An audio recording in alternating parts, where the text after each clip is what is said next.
NAV എല്ലാ mutual ഫണ്ട്സും ഇങ്ങനൊരു term കണ്ടിട്ടുണ്ടാവും. എന്നാൽ ഈ NAV എന്താണെന്ന് അറിയാമോ? NAVയുടെ ഫുൾ ഫോമാണ് നെറ്റ് അസറ്റ് വാല്യൂ.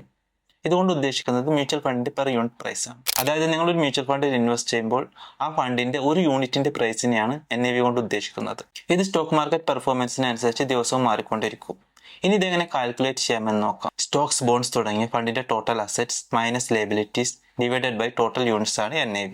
ഒരു ഉദാഹരണത്തിന് ഫണ്ടിന്റെ ടോട്ടൽ അസറ്റ് 100 കോടിയാണെന്നും ടോട്ടൽ യൂണിറ്റ് 10 കോടിയാണെന്നും കരുതുക. അപ്പോൾ 100 കോടി ഹരിക്കണം 10 കോടി സമം 10 രൂപ NAV. ഇൻവെസ്റ്റേഴ്സ് NAV നോക്കുന്നത് ഇൻവെസ്റ്റ് ചെയ്യാൻ പോകുന്ന തുക എത്ര യൂണിറ്റ്സ് കിട്ടുമെന്നറിയാനാണ്. NAV നോക്കി ഒരു ഫണ്ട് നല്ലതാണെന്ന് തീരുമാനിക്കാനാവില്ല. നല്ല ഫണ്ടിനെ തീരുമാനിക്കുന്നത് ഫണ്ടിന്റെ പെർഫോമൻസ് ആണ്. അതിനാൽ തന്നെ ഫണ്ട് തിരഞ്ഞെടുക്കുമ്പോൾ ഫണ്ടിന്റെ റിട്ടേൺസിലും പോർട്ട്ഫോളിയോ ക്വാളിറ്റിയിലും ഫോക്കസ് ചെയ്യുക. ഇതുപോലെ സ്റ്റോക്ക് മാർക്കറ്റ് അറിവുകൾക്കായി ഓൾസ് ആൻഡ് ബുൾസിനെ ഒപ്പം കൂട്ടുക.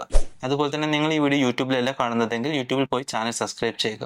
കാരണം ഞാൻ ലോങ് വീഡിയോസ് എല്ലാം യൂട്യൂബിലാണ് അപ്ലോഡ് ചെയ്യുന്നത്.